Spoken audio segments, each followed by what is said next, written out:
So my question to you, Mike, what do you think the main purpose of college is? Wow, I've never been asked that question before. Well, I believe as college is done today, I believe the main job is to produce employees.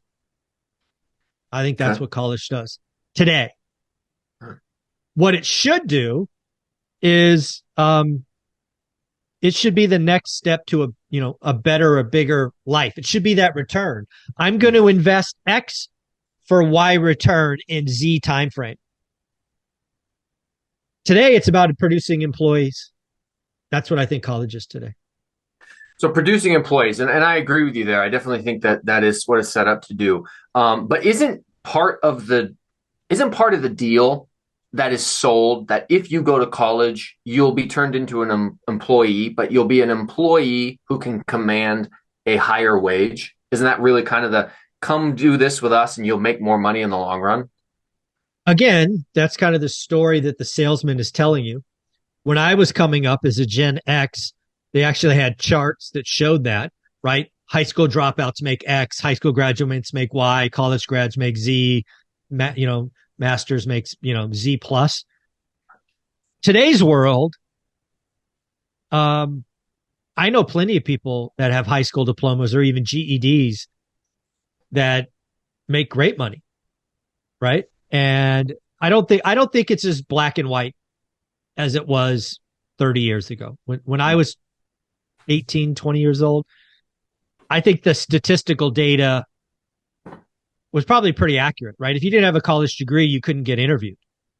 Today, you have a social media presence or you have proof points. I mean, I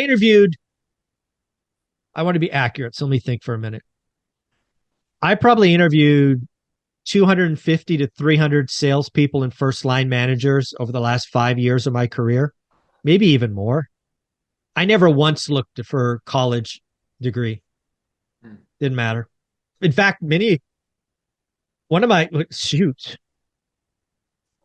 I don't know, the three off the top of my head of my top 10 sales reps didn't have college degrees, or at least maybe they had some college, but they didn't graduate for whatever reason. It's not required today. It was something sold that has been proven wrong.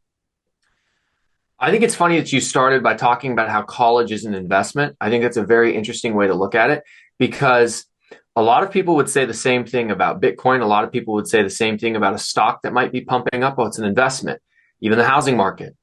But what is the problem with these investments? As they become more and more popular, as everybody starts to hear about it and jump into it, it drives the price up. But then usually there's some sort of crash and that value comes crashing down as too many people get into it. And I think college is sort of the same. I believe Gen X, and again, I can only speak for my experience. We were at the forefront of that, and we were sold a bill of goods. And there are lots of people probably that still have student debt from graduating 20 years ago, and that's unfortunate. Mhm. Yeah. On average, it takes 19.7 years to pay off your student loan debt on average. The last thing I'll say is I think college is kind of a monopoly. In my personal opinion, the only way that it can exist is because the government has said, we are going to give an 18-year-old child $100,000 over the course of 4 years to attend a four-year university. And they will not loan that type of money if that 18-year-old said, I want to open a business or said, I want to go to some sort of mentorship program and get into one of the trades. Now, maybe if you go to a trade school, but not if you just wanted to go to a trade. I think it's because that money and that loan exists within a vacuum. That is why college has the ability to propagate to the level that it's at. If you could go get that same loan at 18 years old to start a business, I think there would be some changes in our society. I think the financial system is grossly mismanaged, and the incentives are not aligned with what I would do if I was in charge for a day.